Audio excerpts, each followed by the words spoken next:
Hi, I'm Danielle Green, Assistant Professor of Accounting and Taxation in the Gabelli School of Business. Today, I have the pleasure of being joined by three individuals from the accounting firm of KPMG, Gabriella Puma, Lauren McGowan, and Jeffrey Green. Today, we're going to have what I think will be a very exciting and informative conversation on working and learning remotely. And I think it's probably only appropriate that we have this conversation over Zoom, which is the platform that many of our students and faculty have been using to interact remotely. So before we begin, I'd like to give each of our guests an opportunity to introduce themselves. So we'll start with Gabriella. She can kind of kick it off for us. Sure. Well, thanks for having us. This is fun. So I'm Gabriella. I am a first-year associate with KPMG. I am in the forensic practice, doing 6-month rotations in both forensics and audit. I started with KPMG September of 2019, and I graduated from Fordham with my undergraduate degree in accounting in, I think it was May 2018, and then I earned my MBA from Fordham the next year and graduated 2019. Great, thanks. Well, how about Lauren? Why don't you tell us about yourself? Great. Hi, this is Lauren McGowan here, and I'm a senior audit associate at KPMG in the New York office. I graduated from Fordham in 2017 with a degree in applied accounting and finance, and then got a master's at Villanova. So I've been with the firm for a few years now, interned there, and loving it. Thank you. And then finally, Jeff, why don't you sort of finish us up here and introduce yourself? Great, happy to do so. My name is Jeffrey Green. I'm actually a partner with KPMG, a new partner. Got that promotion last year. Unlike Lauren and Gabriella, I am not a Fordham alum, but do spend a lot of time walking the halls, doing different recruiting events for the firms. For the firm, I graduated from SUNY Geneseo with my undergrad in 2005, and then I got my MS in accounting from University of Buffalo in 2006, and started with the firm shortly thereafter. Great, thanks. Well, welcome all. I think we'll just jump right into the conversation. And I kind of want to kick it off by asking Jeff, if you could kind of describe how the pandemic sort of changed KPMG's work structure back sort of in March. Yeah, so it's been a real fundamental change in how we do things at KPMG. As you can imagine, pre-pandemic, it was normal or usual behavior for everybody to be at their client site, 5 days a week, full days, 9 to 6 or whatever the hours were. But again, really focused on being at the client, to get those opportunities to either go to their office, walk the halls, be able to, bump into them, step out for coffees, whatever the case may be. But interestingly, right before the pandemic, KPMG was working on an initiative called Work Your Way. So there had been some feedback up through the firm that, this younger generation wanted more flexibility in how their work schedule operated. And so we were working on a program to allow just one day a week where people would have the flexibility to work from wherever they felt most comfortable, whether that be their home or maybe KPMG's office, home office in a different location, or at the client site. But you were going to be empowered to make that decision.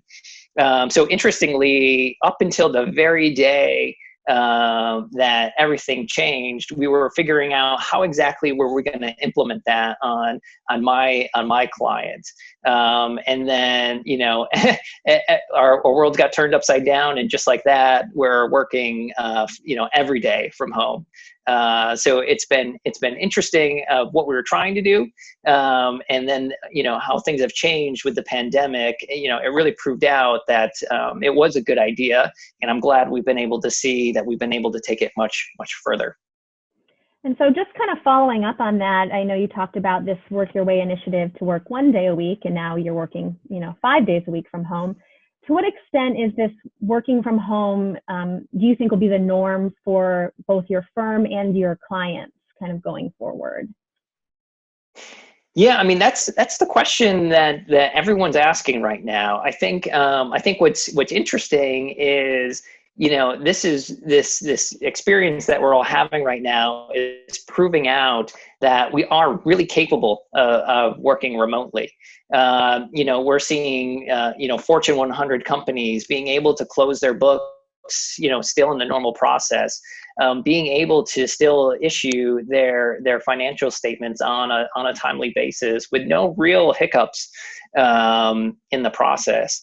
And so while I don't necessarily think we're going to stay 100% remote, I think people do miss, you know, those informal touch points and casually bumping into each other, or being able to go out for lunch together, those kind of meetings. I do think we're going to see a lot more of a working from home element. I know me personally, as you know, as a new parent, I've really enjoyed the opportunities and flexibility in my schedule to be able to work from home and not have to worry about a commute, being able to be for meals and, you know, and other just things that have come up in my life. So, you know, I don't think we're going to quite stay to where we are today, but I definitely don't think we're going to go back to the way things were beforehand.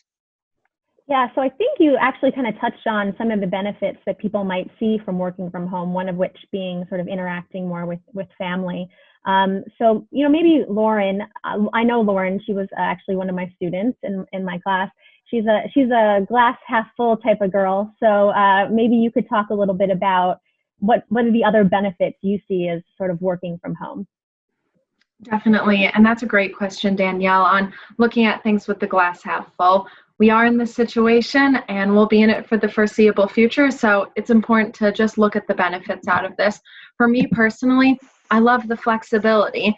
When I have things to do, I'm busy. If I don't have as many things to do, maybe I can go for a walk in the middle of the day.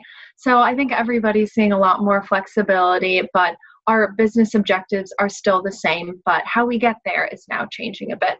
One thing I also really love, especially as a more junior member at the firm, is less pressure for FaceTime in the office.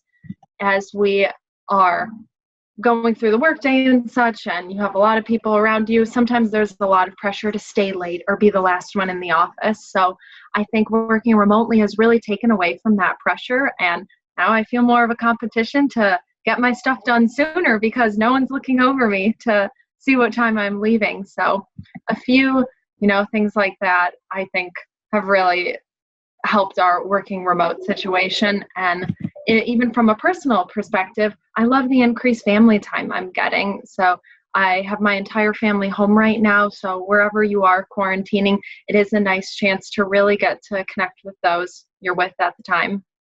Yeah, flexibility, I think, is such an important thing for working. And I think a lot of our students are finding the benefit of flexibility.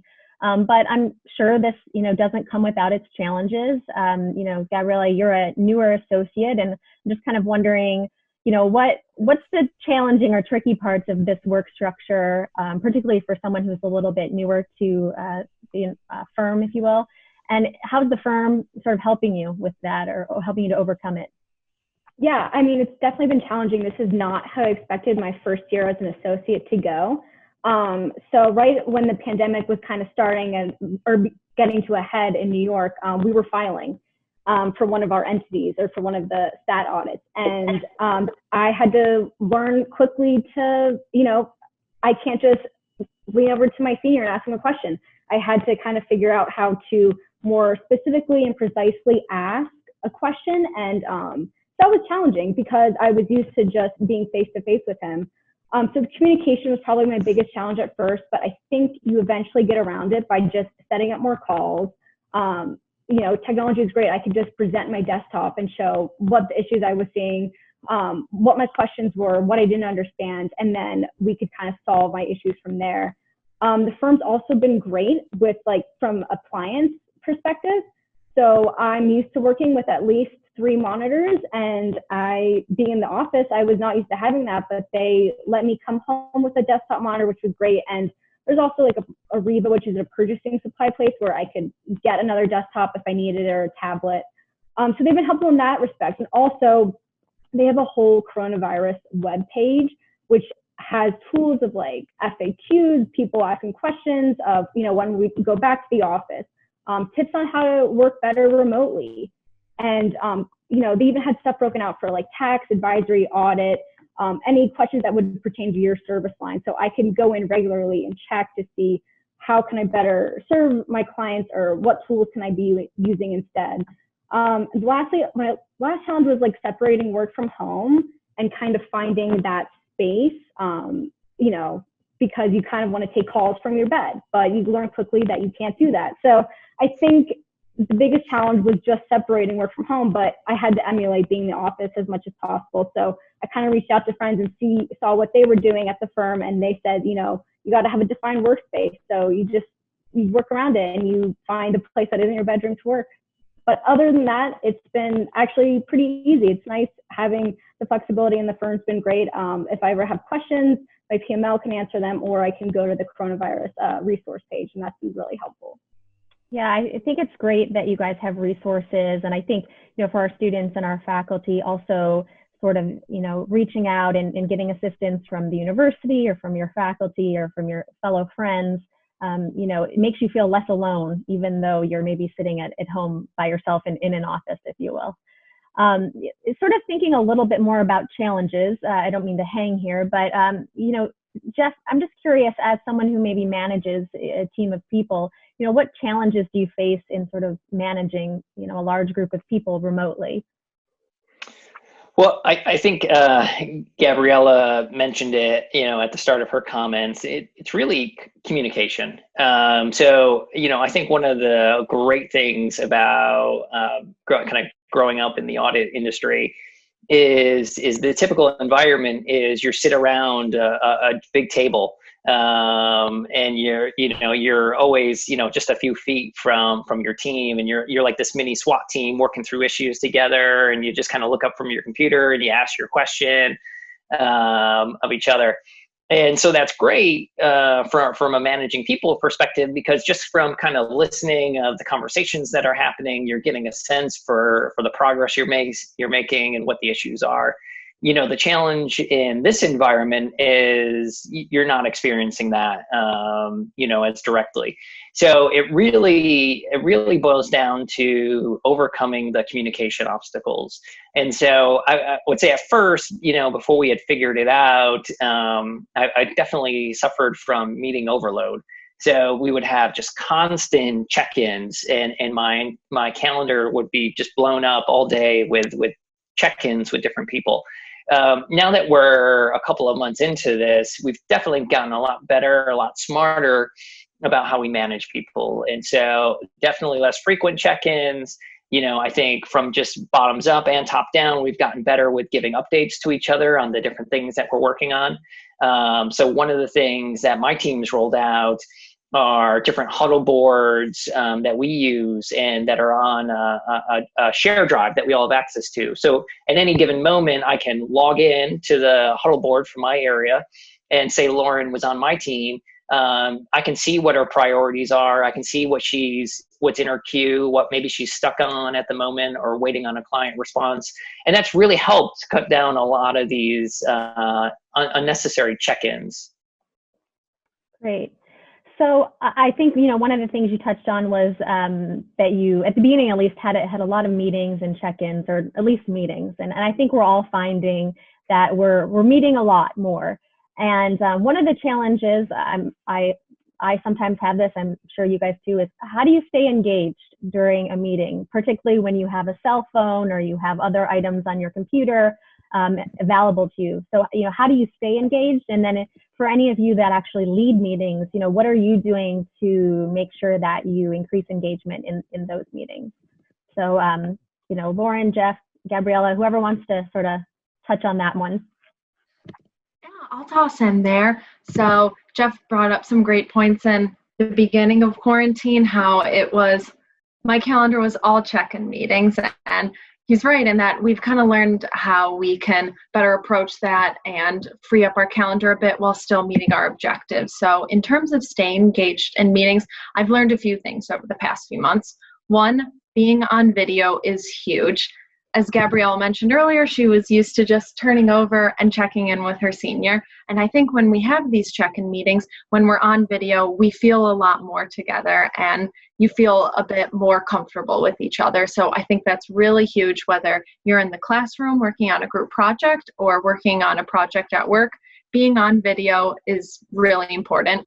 We all are in our sweats. We all haven't brushed our hair yet today. So it's okay to go on video with your classmates and coworkers. I've also found that sharing documents on your screen and using the screen sharing capabilities is really key. So it feels a lot more like a virtual conference room. And even if you can't sit around a desk together looking at a document or having a slide deck up on a screen in a conference room, sharing it on Zoom or Skype or Teams or whatever medium you use really makes it feel like we're looking at something together. I've also found we need to be concise in our meetings. Just because I have 30 minutes on the calendar for something doesn't mean I need to use all 30 minutes. So I think people being more concise in what we're doing in these meetings is really key in freeing up some time. And I also think in some large group meetings, I've had a lot of fun taking advantage in Skype and other recording features, the capability to have polls or to use whiteboards. So if you're trying to gauge the attention of 100 plus students, 50 plus students or whatnot, using some of those fun features in Skype and Zoom can really help retain attention. Great. Yeah, I think you raised a lot of really great points, that can be useful for faculty, for students. I want to point out to my students and all the students out there, she said, turn on your video. So, when we have sessions, I really want to see all of your faces. And, I also think your point about polls and a little bit more interactivity that way is great, particularly for some faculty to hear as a way to kind of keep, your students sort of engaged in the class as well. I don't know if anyone else had anything to add. Jeff, did you have any thoughts about sort of creating engagement? Yeah, I mean, the only thing maybe that I'd want to layer on top of what Lauren said is knowing yourself and setting up your environment so that you maximize your own engagement. So, Gabriella talked about how having a few different monitors around and all these technology resources, and usually that's great when you're cranking through spreadsheets or things like that. But when it comes to meetings, I found that those are huge distractions. And so you're used to maybe sneaking a glance at your cell phone when you're, used to sitting at a conference room table.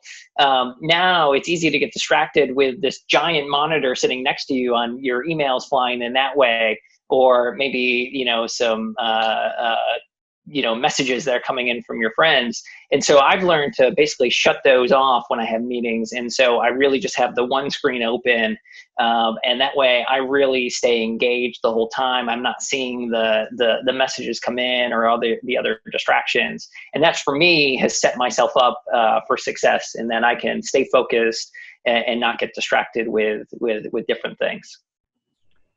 Great. Well, that's all great advice for both our faculty and our students.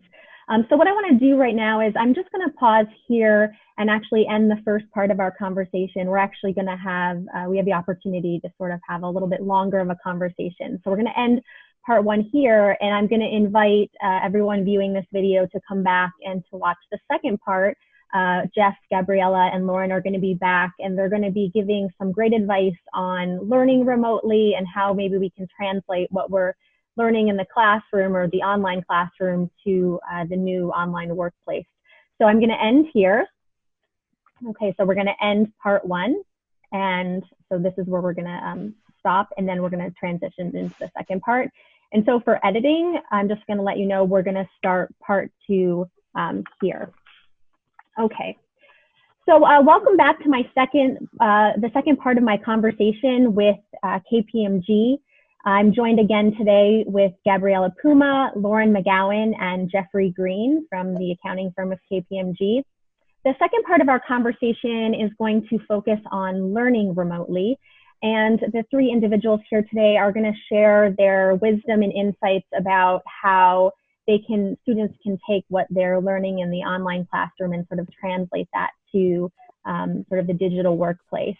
So just, I'm sure as you guys are all aware, in the spring, universities were kind of unexpectedly thrown a loop and were forced to sort of move all of their classes online, particularly in New York City, where things shut down quite early.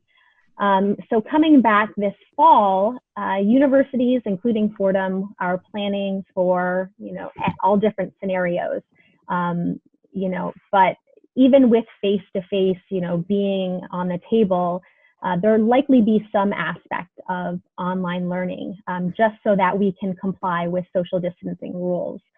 So just that, being said, maybe Lauren and Gabriella, what tips can you offer our students for successfully learning remotely?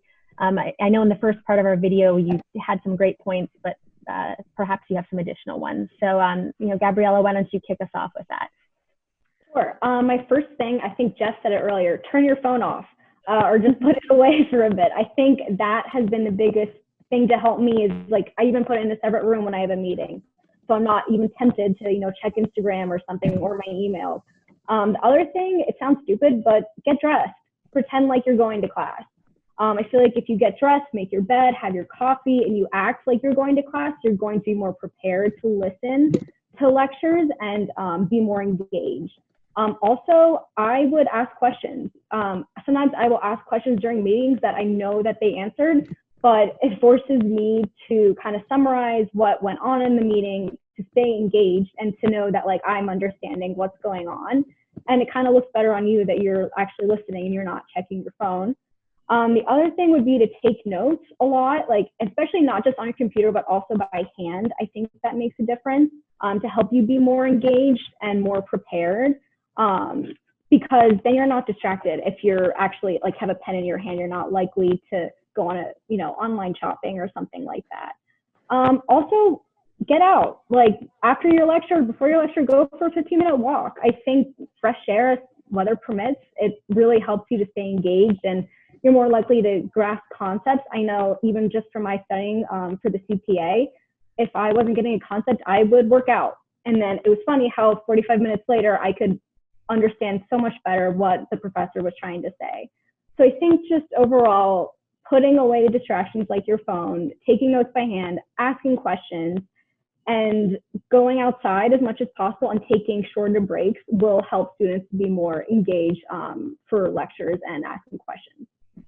Yeah, I think I am a big fan of taking notes. Lauren knows I was a big fan of handouts because I think it really can force you to sort of stay a little more engaged. Lauren, you gave us some great tips in the first part of the video, but is there anything else you might be able to add to help out students? Yeah, definitely. Gab, those were some really great points there. And if I had to layer anything on there, it's to a few things. One, I would really encourage everyone to, in the vein of note taking, really be diligent in setting to-do lists for when you want to accomplish things. Now that we're in a remote environment and we have a lot more time on our hands to get things done, if we set to-do lists of concrete times of when you're going to get something done, it'll help you keep up and not fall behind in any classes when you might not be going into those classes or being around students as much, who will be reminding you of when you have an assignment coming up. I also got a really great tip from a coworker on if you have a group project to do. Before we used to all meet in a conference room on a Saturday or Sunday, and we'd work there for a couple hours. I would really encourage you not to just use Zoom group calls to just game plan and check in, but don't be afraid to hop on a Zoom call for a couple hours and just be next to each other while you're working. So if you have a quick question, you can just pop up and ask someone in your group. I've heard of a couple coworkers doing that if they've got to work on something together, and they'll just hop on a call for a couple hours, and they might not even talk for half an hour at a time, but just knowing someone else is there that you can pop up and ask a quick question, I thought was a really great tip. Gab briefly mentioned this as well, but in the Zoom chat, would definitely encourage everyone to use the chat function in the Zoom call. If I know it can be a little scary to ask a question on the Zoom call in front of 30, 40 other people and you don't know if you're going to be interrupting someone, use the chat feature to just toss a question in there and get the conversation rolling. Yeah, those are great suggestions. I love the idea of sort of everyone having just being together on Zoom, just so you have the opportunity. That's a new one, and I actually really kind of like that. So thinking a little bit more kind of about maybe more working remotely or learning remotely versus being in the classroom, one of the things that, students may worry they're going to lose out on is sort of that sense of community, whether it's the sense of community with their faculty, with each other, that might not be there. And it's very possible it's going to just be different. I think Lauren kind of touched on a really awesome way to sort of create community and sort of having those Zoom meetings where you're working together. But, Lauren, since you, brought up that idea, what are other ways that students can create community, faculty can help create community, and how is your firm doing that for you guys? Yeah, that's a great question. And really at the heart of the struggle that we're in right now is, how do we maintain our community? And KPMG has been implementing some great measures to keep up the community. We use an online platform called Workplace where folks can post various articles they see or even just personal updates. So I would say to keep up community is to just hop on a lot of FaceTime calls, be posting about things that are going on with you. Don't be afraid to speak up on what's going on in your personal life or even asking others about what's going on in their personal lives. I feel like in this remote environment, it's funny how I've learned a lot more about my coworkers' personal lives because we're all home and we're with our families. So take advantage of that opportunity to get to know someone more on a personal level, even if it's just over FaceTime or over a phone call. And I think getting to know others on that deeper level that, you might not have known will help maintain a community. Yeah, that's great. The idea that we're kind of all, being invited into each other's homes, lets us, learn a little bit more about each other than we might have if we were just sort of going into the office or going into a classroom or doing things like that. So I think it sounds like, more and more employers are going to be sort of shifting to this sort of working remotely, or at least working remotely part of the time. In the first part of the video, Jeff kind of touched on that you guys were planning this Work Your Way initiative where you're going to work, one day, so you have flexibility. Given that, students will likely face this new reality when they leave Fordham, I'm just wondering, how students can kind of view remote learning sort of as an opportunity to prepare themselves for this new sort of online, or at least potentially somewhat online workplace. And, given, Gabriella, that you were sort of the most recent Fordham grad, maybe you can share your kind of thoughts about, how students might be able to sort of view this as an opportunity for themselves. Yeah, absolutely. I think just that, to view it as an opportunity and to kind of reframe it in your mind, instead of it being a burden, look at it as a new opportunity.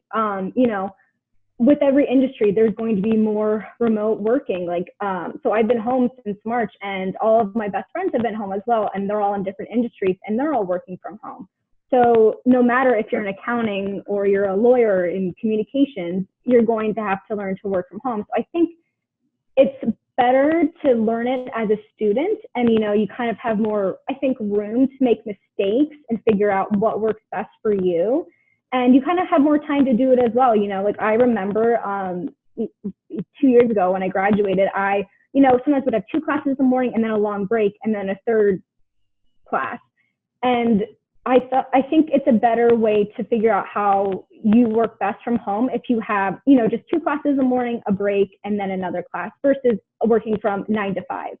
I think there's more pressure in a sense in a work environment to figure it out kind of fast. But I think if you're in a school environment, professors are very understanding. They know what's going on. I think there's more room to do a trial and error kind of thing, see where you work best from, which room in your house, how you like to work from home, if you prefer, doing lectures in the morning or at night. So I just think to view it as a chance to kind of make mistakes, see what works best for you and to not have that pressure of knowing that you have like a deadline. I know I had deadlines in school, but I don't think they're as, stressful as having deadlines in work. So I think just to view it as that, and you are going to be so ahead of the game. I think I wish honestly I had this chance, because it's not easy to learn this on the fly, but if I was in school, you have less pressure to do it, and it kind of makes an easier transition going into the workplace, because this is going to be our new reality. So it's better to get a head start on it. Yeah, that's a really great point. I like to tell my students that the classroom is their training ground, not just their technical training ground, but their professional training ground.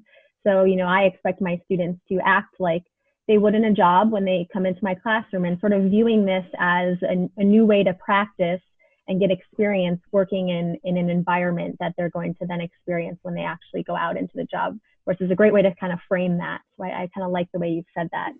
Sort of thinking about, how our students are going to be going out into this new workforce. Jeff, you had talked about that you are doing some recruiting, or you do recruiting at Fordham. So I'm wondering, how can students use this experience to their benefit on the job market? Yeah, no, I think it's really important. When you're on those interviews, you've got usually about 30 minutes, and that's really what the goal of that interview is. It's tell me about the experiences you've had and how they relate to what you will be doing with the firm, and how are you gonna leverage those experiences to put yourself ahead in a better spot than some other peer that's interviewing for the same role. As we've talked about over the course of this meeting, the firm was heading here to begin with, even pre-pandemic with Work Your Way. We've got great audit tools now that are cloud-based. The tools are designed where you can be anywhere in the world and working on the same audit.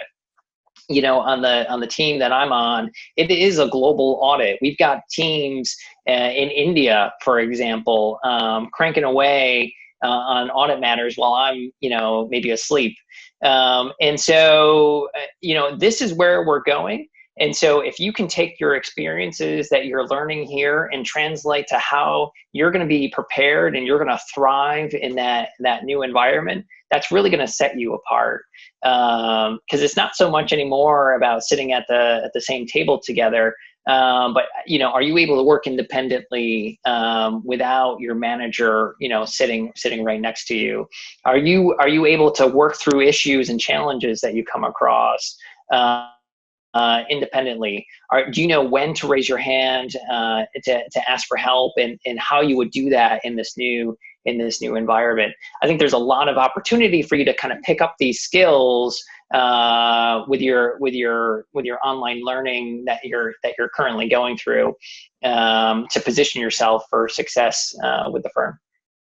Yeah, I think those are some really great points. I think, hopefully students can see the value in sort of working in this way and use that experience when they go on to the job market, in interviews, to sort of explain how, they maybe worked with team members who weren't, in the same state or the same country as them, but managed to accomplish the goal. So I think that's really sort of great advice for our students. So I've taken a good amount of time of our three guests already today.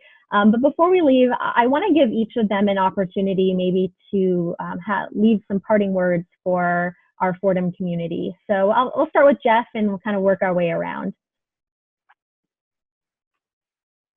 Yeah, well, I really appreciate the time. I think this has been, there's obviously been a lot of stress that comes out of this pandemic period, but I think there's also a lot of great things that are going to come out of this. I think we've touched on some of those. Having a lot more family time has been great. Having a lot more opportunities to own your schedule. So if you want to go for a walk in the middle of the day, you can do that. If you just want to put your head down and pound through work, and so you don't have to stay late, you can do that. And so, we're on this new path where people are going to have that flexibility. in their schedules. And I think that'll be a great thing, that'll come out of this. And it's one that I know personally, I really want to embrace as we get, past this period. Great. Lauren, do you have any words of wisdom to leave us with? I think I would just part with everyone in saying that you've heard it a million times, but we really are all in this together, and we're going to get through it. And the Fordham community, whether it's on campus in the Bronx or in Lincoln Center or over Zoom University, we still go to Fordham. We're still together. We're going to navigate it, and would just encourage you to keep pursuing those outlets that help you build that sense of community. Even if it's online, it's still the Fordham community, and we'll get through it together. That's a great point, Lauren. Yeah, I think just be patient. Be patient with your professors. Be patient with yourself. It's going to take time to adjust. It'll probably take more time than usual to understand something, but just know, you're not alone in it, and that you have great professors who are always there. I can't tell you how many times I reached out to professors and they were more than understanding and would do anything to help me. I know that your community is strong, and I'm sure anybody could reach out to either Lauren and I. We'd be happy to help them, and Jeff included, and Danielle. Everybody is here to help, and we're all going through it together, so it's okay to make mistakes. Great. Well, thank you so much. I really want to extend my gratitude to Jeff, Gabriella, and Lauren for their insights, their advice, and their words of wisdom that they're leaving us with. And with that, we're going to end our discussion, and we're looking forward to a very exciting fall semester.